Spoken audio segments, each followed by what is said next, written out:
medyo matagal pa itong hukayin. Ayan, habang siya ay papaano, ito po yung baging. Ayan naman. Marami pang laman yan. Ito po yung itsura niya. Kulay puti yung yung laman niya. Pero yun, isang magandang araw po sa inyong lahat. Napansin nyo, may inuhukay yung mga kababayan nating Aita. Ang inuhukay po nila ay labit. Ito po yung itsura ng labit. Bata pa kasi, kaya hindi pa masyadong tumaas at hindi natin makikita yung dahon. Sayang. Pero maghahanap daw po sila sa susunod ng dahon para mapakita sa atin. Pero sa ngayon, papakita po namin sa inyo is yung laman ng labit. Ang labit po ay parang ubag din daw po na kung hukayin ay malalim. Napansin nyo yung ganda ng lugar, no? Ngayon, binag-aani ng palay. Isang kababayan din natin na Aita yan, kay Kuya Jimmy yan. Ang ganda ng palay niya, no? Labit. Ang labit po ay meron 3 klase. May 3 klase pala ang labit. Ang labit, merong tinikang puno at meron ding wala, no? Pero sa ngayon, papakita namin sa inyo yung laman ng labit. Talagang malalim siya. Malalim po ito yung pupo. May sintaas mo kaya yung lalim? Mataas din po ko yan. Mataas pa sa'yo? Ha? Alam ko na yung labit. Oh, mahaba. Oo. Ibig sabihin, lumalagpas ba sa 3 tao? Ano po yata ito? Mga 10 na haba. 10 na haba. Yung mula sa ilalim hanggang makuha. May sintaas ba ng 3 tao? Wala po yun. Hindi kaya. Pero meron kayo nahukay na ganun. Na labit. Meron? Ate, si Ma'am Angie na ito. Alam ko na yung labit. Ito po. Mapapakita ko na sa inyo yung labit na tinatawag. Labit kung tawagin nila sa atin sa Bulacan, yun po yung tinatawag na ubag-ita. Ang lasa po nun ay kalasa rin po ng ubag. Naalala nyo yung dala ko ditong ubag? Ganun ang itsura. Ha? Ganun din ang lasa. Kaso mas malagit siya. Ay, ubag-ita nga po yung labit na tinatawag nila. Kasi ito po, merong 3 klase. Yung isang klase lang po ang alam ko, yung may tinik. Pero yun po yung tinatawag na ubag-ita na talagang malalim. Ito baka mamayang hapon pa matapos sa paghukay nito. Ganun po katagal. Pero kaya mo? Kaya siguro po ito. Kaya daw po.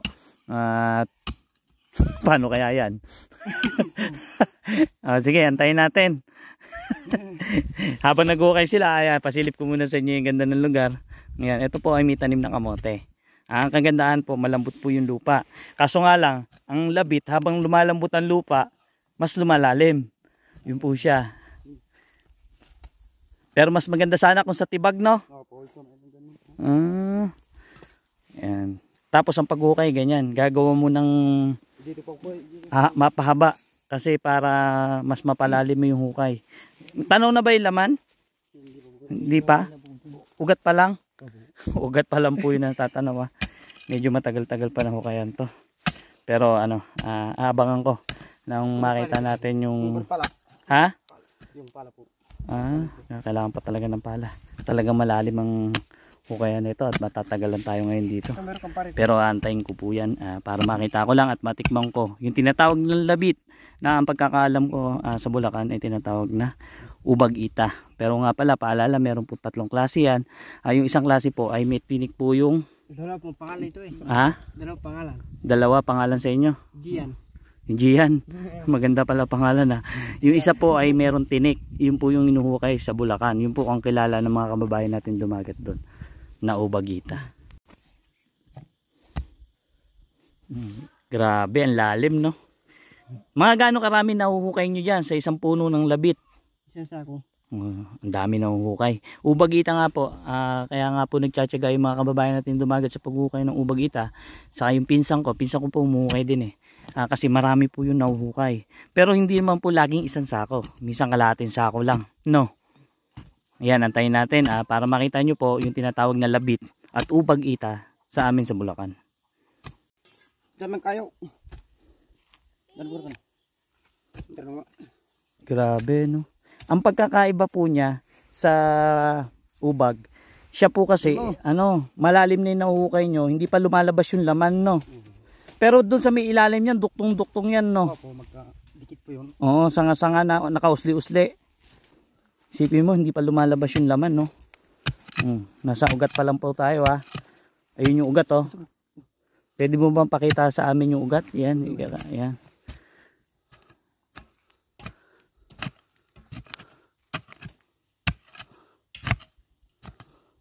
Hindi pwedeng maputol yung ugat dahil susundan yan, eh, no? Yan po yung sinusundan. Saan? Tingnan, pwede makita. Ito po yung susundan. Ayun, ayun. Yan, laman na yan, laman na yan. Ay, makikita na natin ang laman ng labit. Papawisan ka dito. Papawisan ka talaga. Yan po yung uubag ita na sinasabi ko sa inyo. At ngayon, mapapakita ko po sa inyo. At syempre, matitikman natin yan. Alam ko na marami pang hindi nakakatikim nito. At kadalasan kasi mga kababayan natin dumagat, sa kababayan natin Aita, ang talagang umuhukay nito. At ngayon, first time matitikman ko na rin ng labit o ubagita.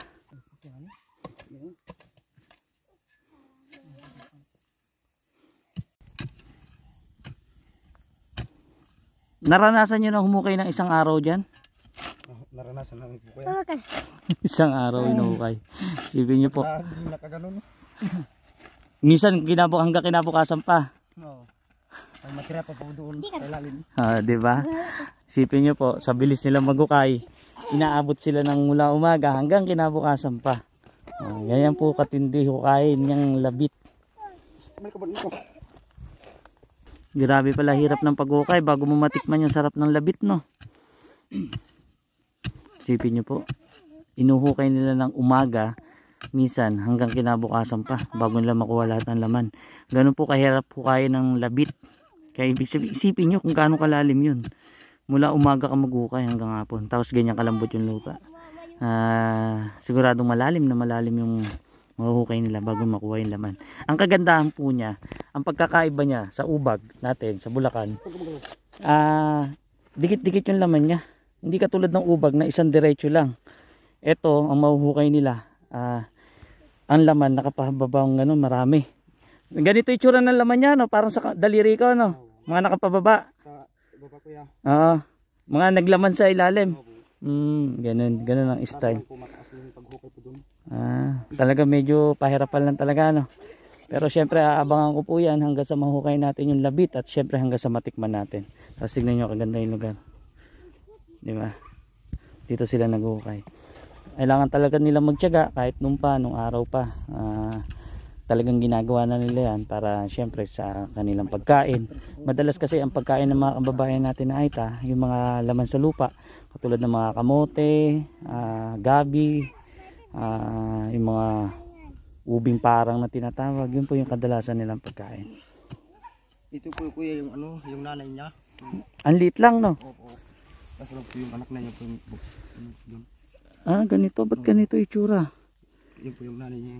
Nadurog na. Opo. Tapos ito yung anak niya. Lumabas na ba? Hindi, kunti lang ito niya. Mapapakita na, no? Pero meron siya. Tingnan, ayun. Kulay itim, no? Puti po ito. Pero puti yung laman. Paano yung laman yan? Parang ganon. Parang pababa.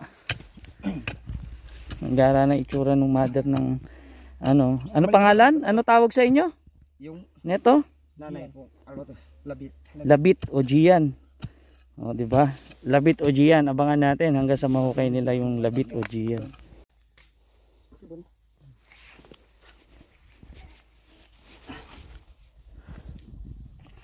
Naswertihan, hindi ganong malalim, no? Malalim pa ito. Malalim pa? Malalim pa yan. Pero kung tatayo po kayo mula ron sa dito, halos kasing taas niya na. Hinahukay niya. Tapos ayun po yung laman na nahukay. Ito po yung laman. Parang yan, parang ubag din siya. Alam niyo ubag, yun na yun din siya. Wala naman silang pagkakaiba. Ang pagkakaiba lang niya ay yung sa puno, sa kayong lasa. Dahil ito po malagkit yan. Malagkit na malagkit. Kumaga sa maligat na maligat. Tapos ayun po yung sa loob. Medyo matagal pa itong hukayin. Ayan, habang siya ay papaano, ito po yung baging. Ayan naman po. Marami pang laman yan.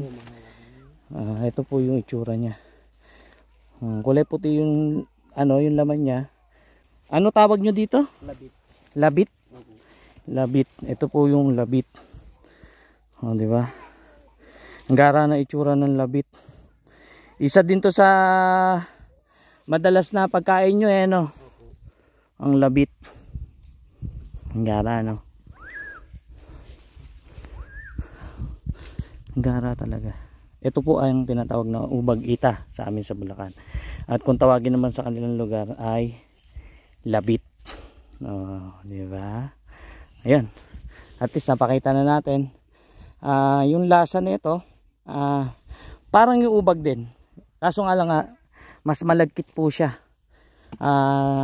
Ibig sabihin, alam niyo yung maligat na gabi, mga ganon. Mas maligat po siya. Ang paghukay po niyan ay matagal pa. Dahil sobra lalim yan. Pero natapatan lang nila yung medyo nakakuha ng babaw. Ayun laki ng laman. Pero yan, mas lumalalim pa ng gusto yan. Medyo matigas nga yung lupa no? Matigas po. Matigas pala yung bantay lalim. Babaw lang malambot. Ayan Ito, pinakakanin-kanin nyo din no? Opo. Niluluto na pero masarap to sa baboy. Masarap din. Diba? Yan po ang ubag-ita. Malalim pa po yan. Ang kadalasan nga. Pero yung pinakamatagal na hukay nyo, gaano katagal? Yung pinakamatagal na naranasan nyo? Mga tanghali po. Pwede. Ha? Magka-tanghali. Tanghali, umaga, Opo. hanggang tanghali. Pag wala po ng bato po. Pag walang bato. Opo. Madali lang po. Pero pag may bato, Matagal lang po yun. inaabot ng hapon, gabi. Opo. Ay, inaabot din kayo ng gabi. Opo. Tignan mo ito. Nag-aam na. Dapat ito maalis po ito kuya. Ayan. Saglit lang yung mga mabababaw lang dito. Yung malalim yung isa. Alam ko, yung may tinik. Oo. Yun. Yung po yung ubag-ita, yung may tinik din yung malalim talaga.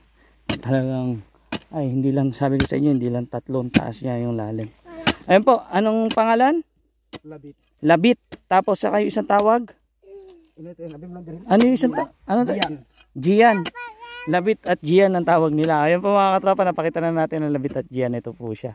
Ganyan po yung itsura niya. O, diba?